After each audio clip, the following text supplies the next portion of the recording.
प्रणाम साथियों, कैसे हैं आप? आपका दूसरा भाव आपके बारे में क्या कहता है? अक्सर हम दूसरे भाव से आंखों का विचार करते हैं, मुख का विचार करते हैं, आपके कुटुंब का विचार करते हैं, आपके धन का विचार करते हैं। क्या आपको पता है आपके दूसरा भाव आपकी मौसी और आपके मामा के बारे में भी बताता है? प्यारे साथियों, आपकी कुंडली में जो चौथा भाव है, वो आपकी माता का है और माता के छोटे भाई-बहनों का जो भाव है, वो आपकी आपका छठा भाव है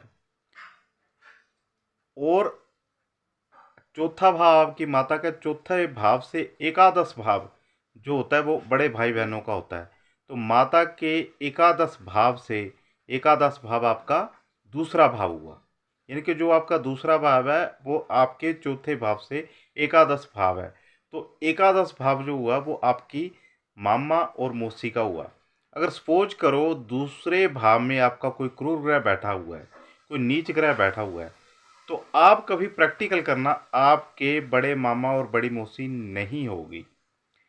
आपका आपकी कुंडली का जो छठा भाव है वो आपकी छोटी मासी और छोटे मामा का है, यानी कि आपकी माता से जो छोटा भाई और बहन है उसका है।